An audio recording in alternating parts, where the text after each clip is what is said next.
boa noite, a graça e a paz do Senhor Jesus. Que alegria poder servi-los com a palavra de Deus mais uma vez hoje à noite. Nesse tempo tão especial em que nós estamos fazendo menção ao Dia das Mães, não é? Parabéns a todas vocês que receberam do Senhor a benesse de poder viver essa experiência tão nobre, né? De gerar uma vida. Aquelas que também viveram a experiência nobre de adotar uma pessoa para cuidar e amar, também Deus abençoe profundamente. E há aquelas que não geraram, adotaram, mas que cuidam de nós em oração e que caminham conosco, nos amam, fazem muito bem esse papel de mãe, de auxiliadora, de cuidadora. Que Deus abençoe a todos vocês também. Em nome de Jesus, nós temos muitas mães de oração nesse lugar e eu creio que é também por causa disso que nós estamos de pé. Não é assim, irmãos? Muito bem, eu gostaria de convidar vocês a abrirem suas Bíblias comigo em Efésios. Nós vamos começar no capítulo 2. Nós vamos conversar um pouco a respeito do seguinte tema: auxiliadora, esposa e mãe. Uma mensagem para as mulheres de Deus. Não significa dizer que os homens que estão aqui hoje à noite também não ouvirão a voz do Senhor, por óbvio. Os homens vão fazer as aplicações devidas de acordo com o seu próprio contexto, não é? Nós vamos procurar compreender o que Paulo levou em consideração quando deu aqueles conselhos às mulheres para que se casassem, se submetessem à autoridade dos seus maridos, educassem bem os seus filhos, tudo isso para a glória de Deus. Eu quero procurar compreender com os irmãos se há algo que deve acontecer previamente, antes do casamento e naturalmente antes da concepção dos filhos. Será que existem etapas a serem respeitadas para que, uma vez respeitadas essas etapas, nós tenhamos melhores condições de vivermos mais felizes no casamento e educarmos com melhores parâmetros os nossos filhos? Essa será a minha ambição com vocês hoje à noite. Eu espero que o Senhor nos conceda graça para que nós possamos guardar um bom depósito ao longo da nossa breve reflexão aqui. Amém? Pois bem, em um primeiro momento eu gostaria de dizer para as irmãs que a vossa maior prioridade... Olá! A vossa maior prioridade é o Evangelho, irmãos. Sem o Evangelho nós não podemos fazer absolutamente nada. Nós precisamos do Evangelho. A primeira e principal necessidade de toda mulher e naturalmente de todo homem é dar ouvidos à palavra de Deus. Visto que tudo que nós viermos a possuir será produto do resultado do Evangelho em nossas vidas. E tudo que nós viermos a conseguir sem a ajuda do Evangelho não passará de palha que será lançado pelo vento. Todas as pessoas que construíram as suas vidas sem levar em consideração o Evangelho do Senhor Jesus, ao cabo da sua jornada perceberam que tudo aquilo não passava de um grande castelo de cartas. Nós precisamos estruturar toda a nossa vida com base nessa rocha inalienável que é o Senhor Jesus. E por que isso é tão importante? Porque se a nossa própria alma não estiver a salvo, nós não teremos condições de ajudar a mais ninguém. Se a sua alma, minha irmã preciosa, que de uma maneira tão gentil me ouve hoje à noite e não estiver segura, a irmã não reunirá as ferramentas condizentes, necessárias para pôr a salvo a alma dos seus próprios filhos. O seu discurso não terá autoridade, os seus conselhos não terão a força devida. Todos aqueles caminhos que a irmã haverá de sugerir serão caminhos perigosos, porque por mais que nós venhamos a amar os nossos filhos, se todos esses conselhos, se todas essas palavras de segurança não estiverem pautadas no Evangelho, qual final que esses nossos filhos experimentarão? É algo semelhante àquilo que nós encontramos no Salmo 1. O Salmo 1 é muito importante para a compreensão de todo o saltério. No Salmo 1, o salmista diz assim: que bem-aventurado é o homem que não anda segundo o conselho dos ímpios, que não se detém no caminho dos pecadores e nem se assenta à roda dos escarnecedores. Me chama a atenção para o exemplo que eu estou dando, o segundo ponto. Bem-aventurado é o homem que não anda no caminho dos pecadores, que não se detém no caminho dos pecadores. Por quê? Porque, a grosso modo, pecar significa errar o alvo. O salmista está nos dizendo que nós seremos felizes se nós não nos detivermos no caminho dos pecadores, porque os pecadores estão no caminho errado. Isso é tão óbvio, né, irmãos? Você vai se aconselhar com o ímpio? Como? Quais parâmetros? Quais valores? O ímpio, ele pode te amar, e ele pode te respeitar, e ele pode até desejar o melhor para você. Mas sabe qual é o conselho do ímpio? Ele vai dizer assim: deixa de ser tolo, paga na mesma moeda. Ah, deixa de ser bobo, bateu, levou. Isso é muito perigoso, porque isso rasga o evangelho. Não é dessa maneira que o Senhor Jesus nos orienta, pelo contrário. O evangelho tem a ver com amor, o evangelho tem a ver com perdão, o evangelho tem a ver com sofrer o dano, com caminhar mais uma milha, e não com deixar de ser besta. Claro que não. Portanto, você, minha irmã, quer aconselhar bem os seus filhos? Em primeiro lugar, aconselhe bem a sua própria alma eterna, se renda ao senhorio do Senhor Jesus, porque você precisa de salvação para a sua própria vida. Todos nós, em primeiro lugar, antes de ajudarmos a quem quer que seja, precisamos de salvação para a nossa própria vida. É isso que Paulo nos ensina em Efésios capítulo 2. Esse será o nosso primeiro texto. Paulo diz assim, Efésios capítulo 2, verso 1. Ele vos deu vida, estando vós mortos nos vossos delitos e pecados, nos quais andastes outrora, segundo o curso deste mundo, segundo o príncipe da potestade do ar, do espírito que agora atua nos filhos da desobediência, entre os quais também todos nós andávamos outrora, segundo as inclinações da nossa carne, fazendo a vontade da carne e dos pensamentos, e éramos, por natureza, filhos da ira, como também os demais. Paulo começa a parte teológica desse documento tão precioso, nos ensinando que todos nós, até o momento em que não compreendemos a mensagem da cruz ensanguentada, estávamos mortos em nossos delitos e em nossos pecados. Todos nós andávamos de acordo com o curso deste mundo, e esse mundo não leva ninguém a lugar algum. Esse mundo apenas nos ensina que nós vamos sempre procurar felicidade em lugares onde nós jamais haveremos de encontrar. Esse mundo sempre nos ensinará que nós haveremos de procurar felicidade em relacionamentos que não poderão nos tornar felizes. Daí a pouco, irmãos, nós vamos iniciar uma grande festa em nossa cidade. Serão pelo menos 30 dias. 30 dias de uma grande desilusão. 30 dias em que as pessoas estarão à procura de uma felicidade onde elas não poderão encontrar. É isso que todos nós experimentamos até o momento em que não compreendemos a cruz ensanguentada, porque nós estamos sendo ludibriados pelo espírito da potestade do ar. Do espírito que nesse momento, para além das portas desse lugar público de adoração, está atuando na vida das pessoas que, espiritualmente falando, não sabem a diferença da mão direita para a mão esquerda, depositando a única oportunidade que elas têm de fazer a vida valer a pena em lugares e pessoas e comportamentos que são completamente destituídos de sentido, como que verdadeiras marionetes nas mãos de Satanás.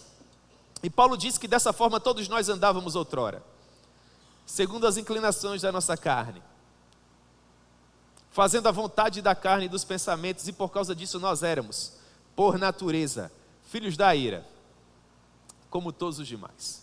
Até que finalmente algo extraordinário aconteceu conosco. Quem sabe em um domingo à noite precioso como esse, alguém nos propôs de uma maneira graciosa a mensagem da cruz ensanguentada, e o Espírito Santo nos levou até aquela grande poça de sangue que estava aos pés da cruz, e ali os nossos pecados foram perdoados de uma vez por todas. Como isso acontece? Paulo nos diz: mas Deus, sendo rico em misericórdia, e por causa do grande amor com que nos amou, e estando nós mortos em nossos delitos e em nossos pecados, nos deu vida juntamente com Cristo. Pela graça sois salvos.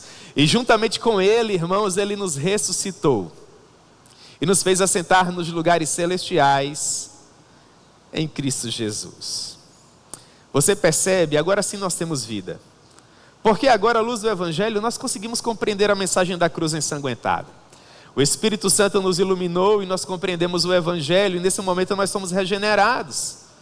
Os nossos antigos parâmetros, eles passaram. A nossa vida pregressa que nos envergonhava foi lançada para além de nós. Agora nós somos novas criaturas, nós temos novos valores, nós estamos estabelecidos sob novos princípios, nós possuímos uma nova mente que perfaz um novo coração. Agora sim nós sabemos qual é o caminho.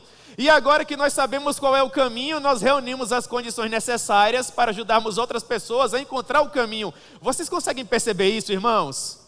Nós agora estamos seguros, porque nós deixamos esse grande lugar de destruição no qual nós nos encontrávamos, e agora nós caminhamos de uma maneira alvissareira em direção à nossa amada Jerusalém celestial.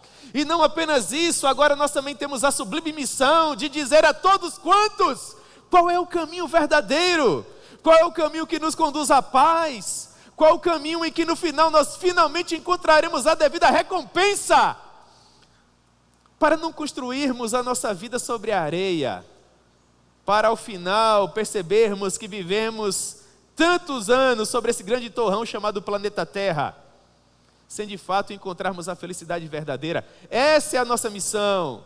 Efésios 2:7, mostrar dos séculos futuros para as próximas gerações, para os nossos filhos e netos, a suprema riqueza da graça de Deus em bondade para conosco. Agora que nós temos a mente de Cristo para a glória de Deus, nós ensinamos para os nossos filhos que trabalhar é importante, mas ter a segurança da nossa alma eterna é melhor. Nós ensinamos para os nossos filhos que ter um currículo elaborado é para ontem. É para ontem saber falar inglês, ou quem sabe outra língua comercial. É para ontem ter o nosso nome na lista de aprovados em um bom concurso, de preferência federal. Mas com a mente de Cristo nós ensinamos para eles, sobretudo, que muito mais importante que qualquer concurso é ter o nome escrito onde? Diga para mim, no livro da vida. E que fracasso será o nosso se o nosso nome estiver lá, mas o nome das pessoas que nós tanto amamos não estiver, porque nós preferimos colocá-los numa lista de jornal que fala a respeito de aprovados em um determinado certame. Isso é muito pouco se comparado à glória do porvir. Você consegue compreender isso? Mas para que isso aconteça, a sua própria mente precisa ser iluminada primeiro, para que você tenha condições de dar bons conselhos, para que você tenha condições de dizer qual o caminho. A salvação não está em uma boa casa na cidade de Campina Grande, ou no veículo para nos locomovermos. A salvação não está, irmãos, em uma promoção, ou mesmo em um bom emprego, quem sabe numa poupança robusta, ou numa boa aposentadoria. Tudo isso é muito importante, mas não garante absolutamente nada.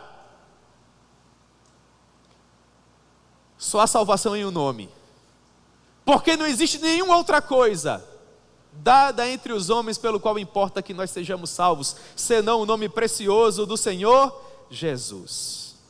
Para que você seja uma auxiliadora idônea para o seu marido, uma esposa digna para a maior glória de Deus, e a mãe que você almeja ser, você precisa em primeiro lugar ter um encontro com Jesus. Na sua lista de prioridades, essa deve ser a sua principal obrigação. Comparado a isso, tudo mais é acessório. Porque uma vez salva, o Senhor lhe oferecerá, minha irmã, as ferramentas necessárias para a manutenção da sua própria vida, mas também do auxílio devido ao seu marido e da educação que os seus filhos precisam. Por que isso é tão importante? Porque a função da mulher é promover esse ambiente seguro dentro da sua casa. Quem coloca aquele tapete na porta de entrada, lar docilar, é a esposa. É essa mulher cheia do poder do Espírito Santo que tem discernimento, que sabe como conduzir o seu marido para promover esse homem para a glória de Deus, que conhece bem as personalidades dos filhos e de acordo com os princípios estabelecidos na palavra, trabalha a personalidade de cada um para a maior glória de Deus. É essa mulher que traz paz, é essa mulher que é usada por Deus para produzir segurança. É essa auxiliadora idônea, é essa mulher que funciona como um lugar seguro para os filhos. Minhas irmãs, como o Evangelho é importante para tudo isso. Sem o Evangelho, como será precário o trabalho dessas mulheres que se encontrarão dentro de casa? Talvez seja por isso que o apóstolo Pedro, escrevendo o capítulo 3 da sua primeira carta, disse o seguinte, palavras dele: não seja o adorno da esposa o que é exterior, como o frisar de cabelo, adereços de ouro, aparatos de vestuário. Com isso, Pedro não quer dizer que as irmãs não devam se arrumar, por óbvio, né? Vocês devem, pelo contrário, se arrumar e andar bonitas na medida do possível, para a glória de Deus. Mas Pedro está dizendo, não é a principal missão da mulher. A principal missão da mulher não é lutar para atingir um padrão de beleza que esteja à altura dos ditames da sociedade atual? Claro que não. Sabe qual a grande ambição da mulher? É ter um coração de fato transformado pelo Espírito Santo, unido ao incorruptível trajo de um espírito manso e tranquilo. E Pedro diz que é de grande valor diante de Deus. Minha irmã, sabe o que é preferível? É que você esteja antenada com tudo aquilo que a cultura moderna esteja falando a respeito de como a mulher deve se vestir e se portar. Mas por mais que você tenha acesso aos melhores cosméticos e possua as melhores joias e ostente as melhores etiquetas, se você não estiver com o coração de fato purificado pela palavra, que é o que de fato conta para a glória de Deus, tudo isso é como pó que é levado pelo vento. Porque estilos de cabelo vêm e vão, etiquetas, ora estão na moda, daí a pouco são demodê. Mas a mulher que de fato tem o seu nome escrito no livro da vida, essa permanecerá para sempre. E ela não estará angustiada às voltas, porque não consegue acompanhar esse fluxo que a todo tempo está ditando as regras do seu comportamento, porque em último caso ela sabe que já foi justificada. Ah, isso é libertador. Isso é libertador. Você consegue perceber como o seu relacionamento com Deus é importante para a sua vida? Como o seu relacionamento com Deus é importante para o seu casamento? Como o seu relacionamento com Deus é importante para os seus filhos? Sim, é claro que é importante. É claro que é. Porque quando você se relaciona com Deus, Provérbios 31:11, o coração do seu marido confia em você. Porque quando você se relaciona com Deus, os seus filhos se levantam pela manhã e dizem: mamãe é bem-aventurada. É uma coisa preciosa. Eu já tive a oportunidade de caminhar com muitos homens devassos, que eram casados com grandes mulheres de Deus. E em determinado momento o comportamento da esposa começava a afetá-los. E eles diziam para mim: ah, pastor, eu não suporto aquela mulher. Porque eu queria que quando eu me comportasse daquela maneira, ela me xingasse. E ela jogasse, quem sabe, ali alguma coisa em mim para extravasar a sua ira, a sua raiva. Mas a maneira com que ela me ama e me respeita, e a forma como ela educa os meus filhos, e faz por mim o que eu não consigo fazer por mim mesmo, joga na minha cara que eu sou um vil e miserável pecador. E esse sentimento me angustia tanto. O que eu posso fazer para melhorar? Ah, irmãos, um pecador em uma condição dessa, perguntando a um pastor o que ele pode fazer para melhorar, é claro que a resposta é: você precisa do Deus da sua esposa. Você consegue perceber isso?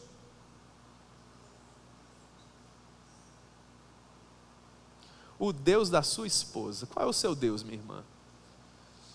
Quais valores ele lhe ensina? Que espécie de Deus as suas vizinhas acham que você serve? No lugar onde você trabalha, na escola onde você estuda, na universidade que você frequenta, quem é o seu Deus? John Peyton foi um missionário que se dedicou à obra missionária a partir dos 15 anos de idade. E ele foi designado pelo Senhor para servir no meio de uma tribo de canibais. Um casal de missionários que havia sido enviado há pouco tinha sido assassinado e infelizmente devorado. E aquele garoto com 15 anos de idade se voluntariou para a obra missionária, ele foi treinado e em pouco tempo ele estava viajando para o meio das Ilhas Marshall, as antigas Novas Hébridas, para pregar o Evangelho. Ele morava em uma região longínqua, em uma fazenda campesina junto com a sua família, e a casa dele ficava muito longe da estação ferroviária mais próxima. E o pai dele, um homem piedoso, casado por sua vez com uma mulher da mesma forma piedosa, disse ao filho que o acompanharia até parte do caminho e depois ele teria que voltar para casa para os seus afazeres. O seu filho naturalmente seguiria a sua vida.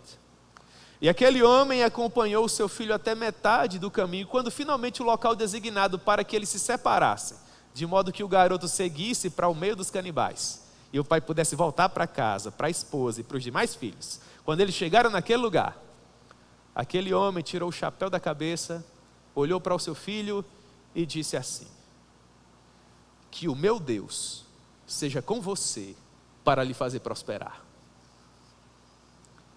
Os seus filhos precisam conhecer o seu Deus quando o momento certo chegar. quando o momento de ir para a escola chegar, quando o momento de ir para a universidade chegar, quando o momento de se casar chegar, confie no seu Deus, confie nele, mas para que isso aconteça, você precisa caminhar com ele. Confie na força que ele lhe deu, na dignidade que ele lhe emprestou. Não é esse o conselho da mãe do rei Lemuel? É tão bonito, não é? Provérbios 31, Provérbios 31, 25. A força e a dignidade são os seus vestidos. Isso é muito bonito, irmãs, nós precisamos restaurar isso. A força e a dignidade são os teus vestidos. E quanto ao dia de amanhã, devia ser escrito com letras douradas: a mulher de Deus, quanto ao dia de amanhã, não tem preocupações, ela fala com sabedoria. E a instrução da bondade está na sua língua. Ela atende ao bom andamento da sua casa e não come o pão da preguiça. Os seus filhos vão se tornar adultos e depois vão dizer aos filhos dos seus filhos: mamãe é uma mulher de Deus. Não tem título maior que esse. Não há universidade, mestrado, doutorado, não há nada que se compare a esse título. Mulher de Deus, homem de Deus. Que coisa gloriosa! Que coisa gloriosa! Para ser uma auxiliadora idônea, você precisa, em primeiro lugar, salvar a sua própria alma. Você precisa ser uma mulher de Deus. Uma mulher de Deus. O que essa auxiliadora faz? Muito bem, essa mulher, no tempo devido, naturalmente, né? Ela vai se tornar adulta e o tempo de casar naturalmente vai chegar. E perceba que, se ela não queimou etapas, essa mulher, ela vai ter bons parâmetros para escolher aquele que vai ser o seu guia. Porque ela é uma mulher de Deus e vai tomar decisões pautadas na palavra de Deus. E que projeto maravilhoso é esse, irmãos, quando uma mulher piedosa, escolhe bem quais características ela deve procurar no seu marido, porque ela entende que esse homem exercerá autoridade bíblica sobre ela. E como é extraordinário ser liderada por um homem de Deus, não é? Qual a função de um homem de Deus? É apresentar a sua esposa a Deus como uma igreja gloriosa, sem mácula, nem mancha, nem ruga, ou coisa semelhante, porém santa e sem defeito. É o ministério dele. É a sua pedra de toque. É aquilo que ele vai apresentar ao seu Redentor, ao seu Rei. Todo grande homem de Deus tem essa preocupação.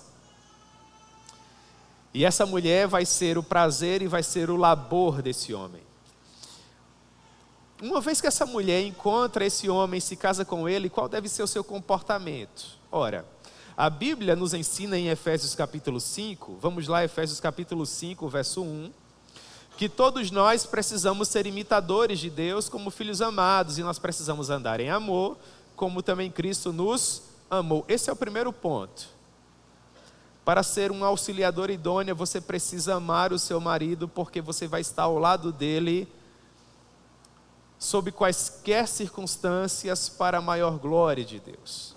E se eu pudesse dar pelo menos um ou outro conselho para essa mulher de Deus que está casada com esse homem, que promove a sua felicidade dentro de casa, o primeiro conselho seria: procure ser uma mulher sábia. Sábia como foi Abigail. Vocês, irmãs, já tiveram a curiosidade de ler a história de Abigail? Abigail foi uma mulher muito sábia. Ela não foi lá muito sábia na hora de casar, porque ela casou com um homem obtuso. O nome do marido dela era louco, Nabal. Nabal era um homem louco. A história nos diz em 1 Samuel capítulo 25, que Nabal, sendo um homem próspero, possuía muitas ovelhas e por causa disso muitos funcionários. Davi, o rei Davi a essa altura, vivia fugido do rei Saul, peregrinando pelos desertos. E lá pelas tantas, ele ajudou a cuidar dos rebanhos de Nabal, para que nada acontecesse às ovelhas daquele homem. Davi ouviu dizer que Nabal estava tosqueando as ovelhas, estava auferindo grandes somas, muito lucro. Então Davi enviou alguns rapazes até a fazenda de Nabal, para que Nabal compartilhasse com Davi o que ele tivesse em mãos. Só que Nabal era o quê? Louco! E Nabal olhou para os rapazes de Davi e disse: eu não sei quem é Davi, eu não reconheço a sua autoridade, eu não vou enviar absolutamente nada para ele. Tudo que eu tenho é para mim mesmo. Vocês conhecem o temperamento de Davi, não é? Davi, na verdade, até me surpreendeu nessa história, porque eu acho que a atitude dele foi muito sábia. Ele disse assim: vou matar todo mundo. Isso chegou aos ouvidos de Abigail. E Abigail prontamente chamou os funcionários e ela pegou aqueles animais, reuniu alguns jumentos e colocou aquilo que havia melhor na casa dela e foi ao encontro de Davi para clamar por misericórdia. Para nós ganharmos tempo aqui, o restante do assunto da história vai dizer que no final das contas o marido dela veio a falecer, Deus o puniu por conta dos seus muitos pecados e a história deu uma reviravolta, porque sendo ela agora viúva e liberada para contrair um novo matrimônio, aprove ao rei Davi tomá-la por esposa. Mas sabe o que é que me chama a atenção? E isso aqui é a cereja do bolo.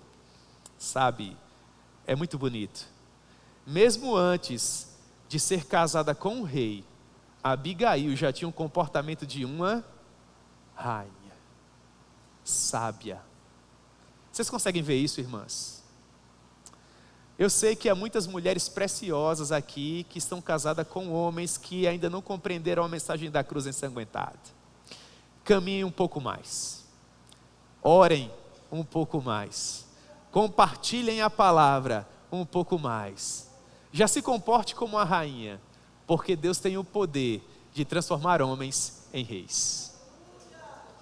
Seja uma mulher sábia, edifique a sua casa, tenha paciência.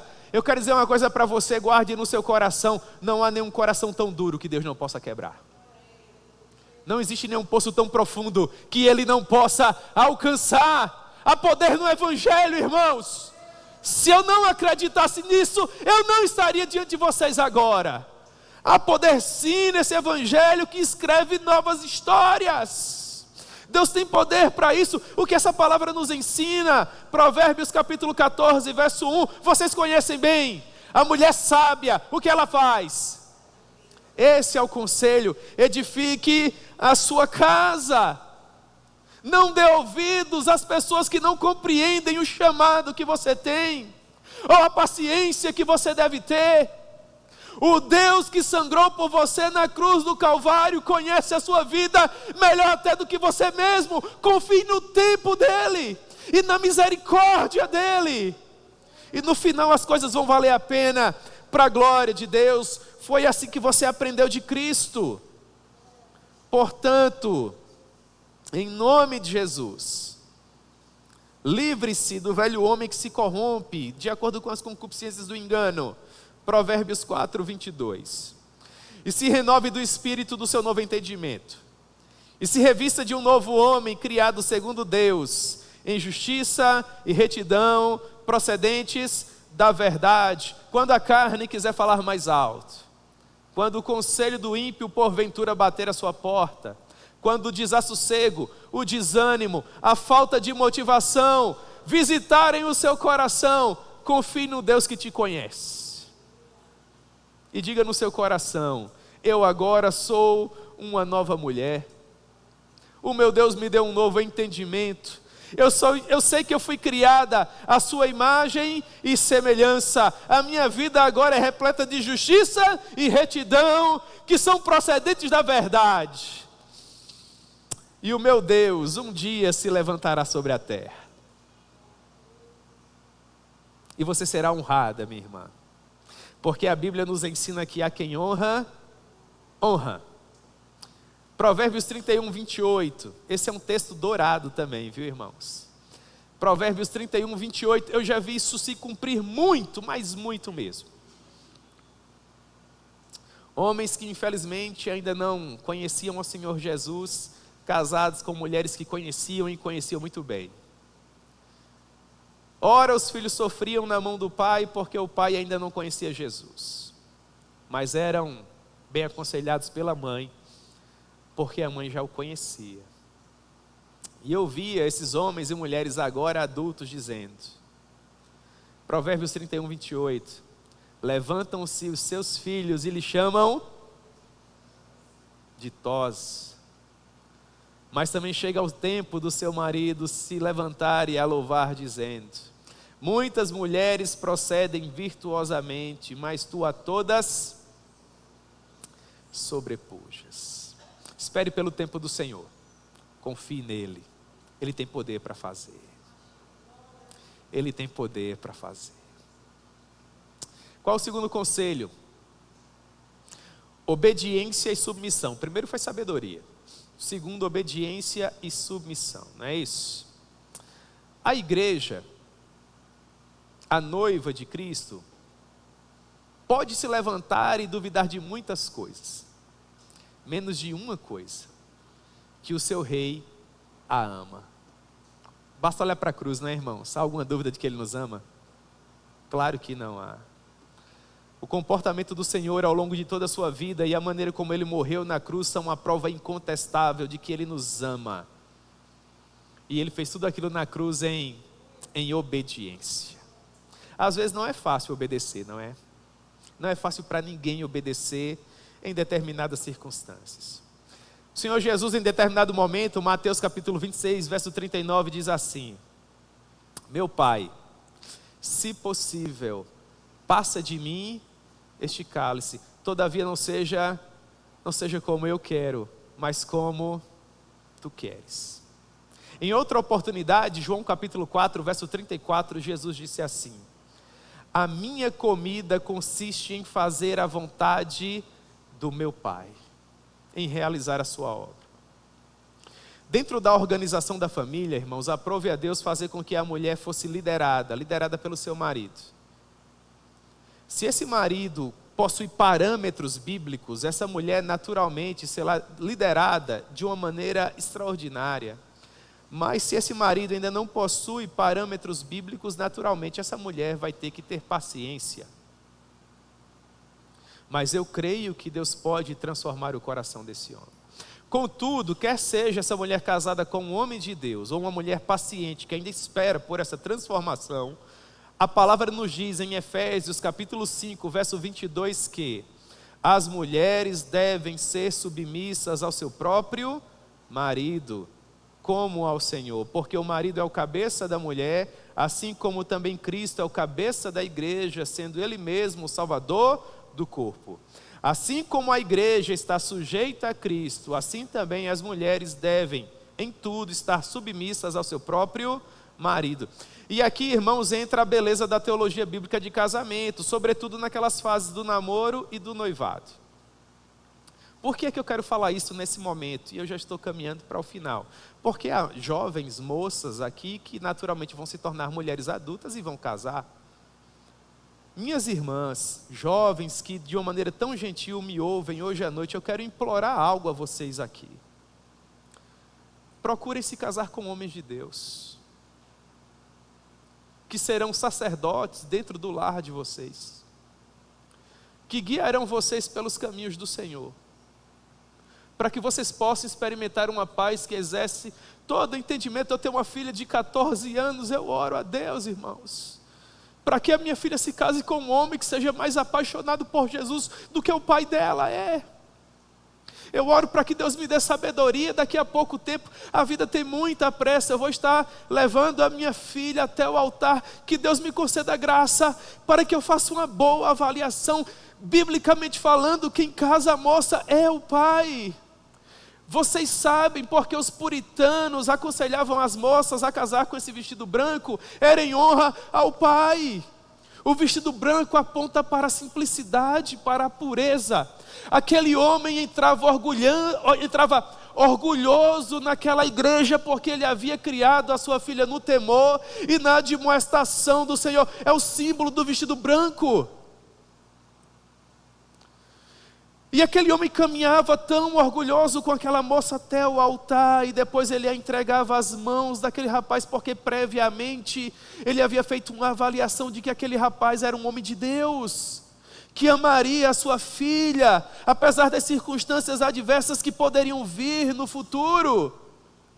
E quão terrível é para um pai quando ele falha nisso.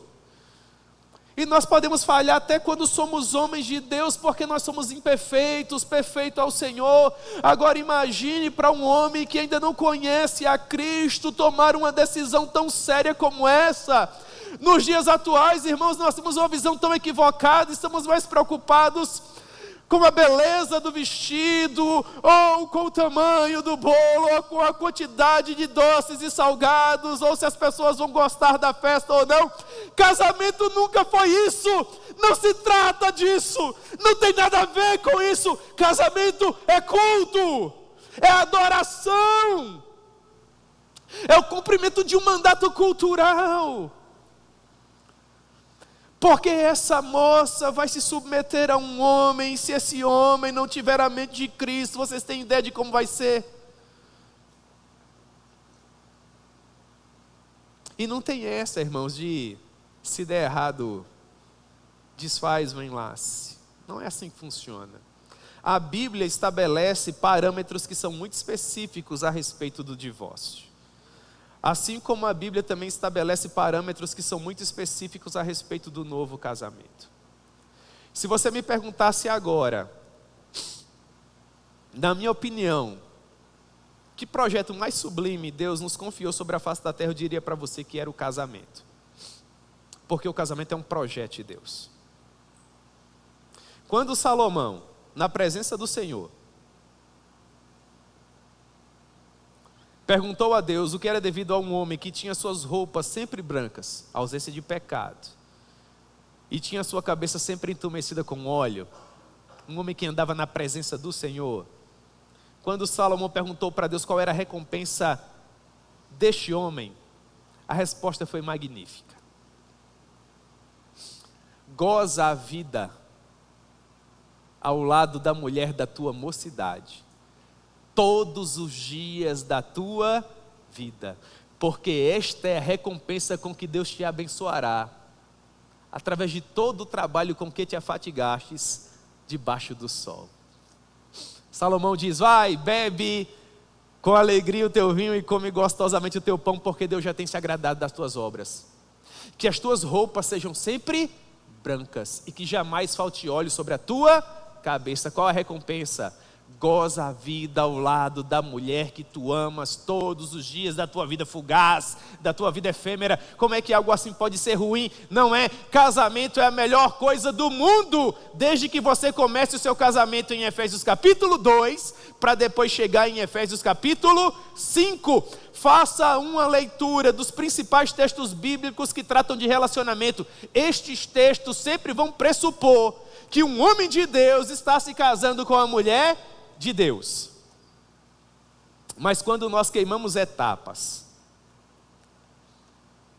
irmãos, aí infelizmente nós temos que ter paciência. Eu creio que Deus tem poder para transformar, mas se você queimou etapas, você precisa ter paciência. Vamos encerrar? Vamos imaginar que etapas não foram queimadas, que o casamento tem servido para a maior glória de Deus, e agora surgem os filhos, sejam filhos biológicos, filhos adotados, filhos espirituais que foram comprados por meio do sangue do Senhor Jesus através do evangelismo. Qual a missão dessa mulher? A palavra de Deus nos diz assim, irmãos, Efésios 6:1. Perceba, Efésios capítulo 2, você recebeu Jesus como Salvador. Efésios capítulo 4, você começou a se comportar como uma nova criatura, como uma nova natureza. Efésios capítulo 5, como cristã, você encontrou um bom marido cristão, casou com ele. Chegaram os filhos, a palavra diz assim: filhos, obedeçam a vossos pais no Senhor, pois isso é justo. Meus irmãos, os nossos filhos nos devem obediência. Os nossos filhos não nos obedecem por opção. Eles não devem receber um tapinha nas costas quando Quando eles nos obedecem, é óbvio que nós amamos nossos filhos e como papais e mamães, nós às vezes paparicamos, né? Ficamos orgulhosos e damos recompensas. Quando os nossos filhos nos obedecem, não tem nada de errado com isso. Contudo, biblicamente, o que a palavra diz é: filhos, obedeçam ao papai e à mamãe, porque é isso que vocês devem fazer. É isso que é justo. O termo grego dikaios aponta justamente para isso. É por causa disso que nós precisamos ensinar a criança no caminho em que ele deve andar, porque quando ele se tornar um homem feito, uma mulher feita, ele, por meio da graça de Deus, ela, por meio da graça de Deus, não se desviará desse bom caminho, eles nos obedecerão. Mas para que os nossos filhos nos obedeçam, nós precisamos ser os exemplos que eles precisam.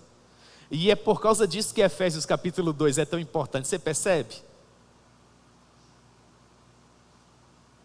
O que é que Efésios 6:2? Efésios capítulo 6, verso 2 vai dizer: honra ao teu pai e à tua mãe, que é o primeiro mandamento com promessa, para que te vá bem e seja de longa vida sobre a face da terra. Me chama a atenção o primeiro termo, essa palavra honra. É a expressão timna em grego. É a raiz etimológica da palavra Timóteo. Timóteo é a junção de dois termos gregos. Timna, essa palavra honrar, e theos, que é Deus. Timóteo significa aquele que honra a Deus, aquele que estima a Deus, aquele que tem Deus em grande consideração. Vamos aplicar isso à maneira como os nossos filhos olham para nós. O que é que Deus está dizendo? Estime o seu pai e a sua mãe. Honre o seu pai e a sua mãe. Tenha o seu pai e a sua mãe no lugar de destaque na sua vida. Deus está nos confiando, minhas irmãs preciosas. Nós estamos comemorando o dia de vocês hoje, para a glória de Deus, uma honra muito grande. Deus está dizendo por meio de Efésios capítulo 6, verso 2 para você, minha irmã, que a sua filha deve olhar para você e se orgulhar de você. Eu não estou falando de uma vida perfeita, porque nós não somos, isso é óbvio. Amém, irmãos? Mas ela deve dizer: mamãe é uma mulher de Deus. Como é que a sua filha deve tratar o marido dela? Como você trata o seu, minha irmã?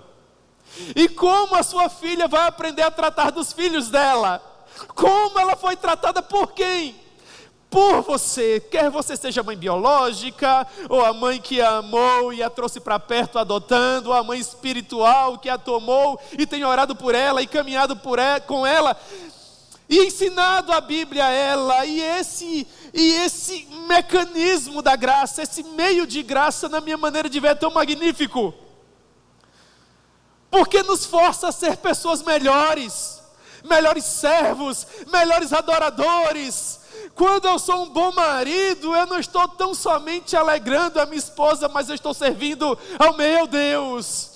Quando eu me esforço para oferecer aos meus filhos aquilo que a palavra diz que eu preciso oferecer, eu não estou meramente me esforçando para ser um bom pai, apesar dos meus erros, eu estou glorificando a Deus. E sabe o que mais, irmãos?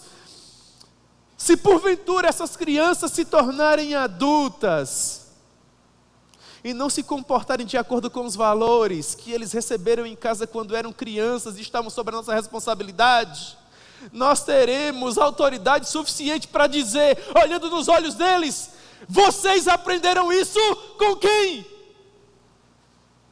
Quando foi que você viu o seu pai se comportando assim? Vamos fazer algumas aplicações. Quando foi que você viu seu pai tratando a sua mãe assim? Ou seus irmãos assim?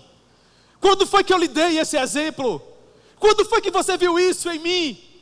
Honra ao seu pai e à sua mãe. Meus irmãos, há tanta beleza nisso. Esse é o projeto mais belo do mundo. É por isso que nós precisamos lutar, para que os nossos filhos cresçam tendo esses valores. É por isso que eu comemorei tanto hoje. Mas eu comemorei demais, porque há muitas mães preciosas aqui, e em muitas outras igrejas genuinamente evangélicas, que estão vivendo essa dinâmica, que podem dizer para suas filhas: olhem para mim, olhem para a mulher de Deus que eu sou, para o Deus que eu sirvo.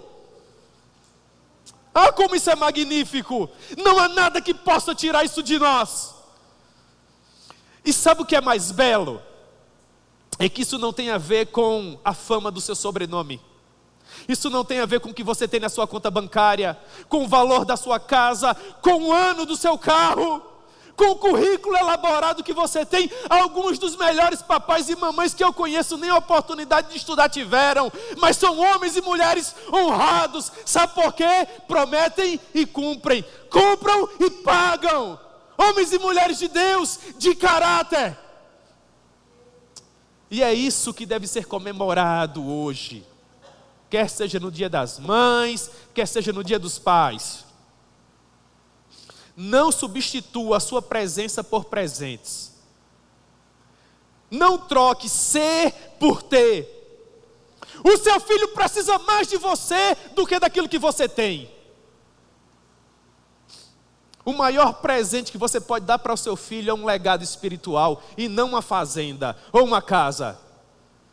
Não se enganem, há muitos papais e mamães hoje, que possuem tudo que o dinheiro pode comprar, menos a alma eterna dos filhos. Não vale a pena. Não vale a pena. Porque tudo que o dinheiro pode comprar vai durar 60 ou 70 anos, conforme o Salmo 90. Mas se nós conseguirmos, irmãos, nos comportar de acordo com esses valores aqui, nós estaremos por toda a eternidade com os nossos filhos. E valerá a pena. Amém?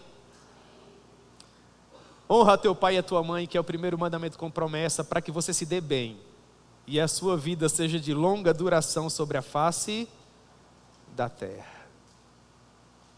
Como eu gostaria de terminar? Fazendo 3 aplicações.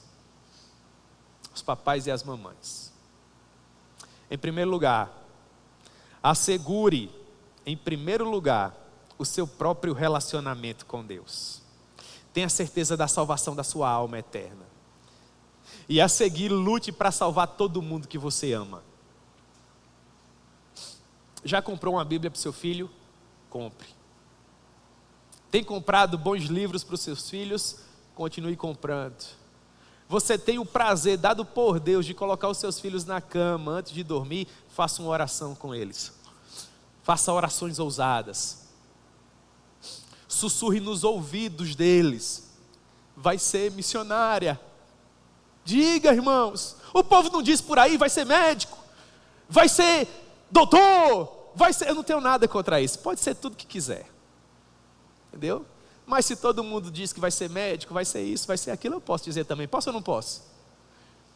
Digo lá. Vai ser pastor. Vai ser pregador do evangelho.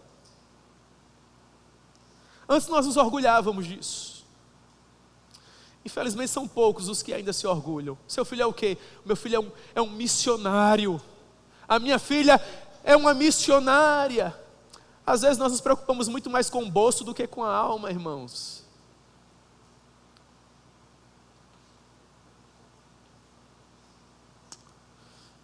Ame esses pequeninos aí que Deus lhe deu. Em segundo lugar, ao lado de todo grande homem de Deus, há sempre uma grande mulher de Deus.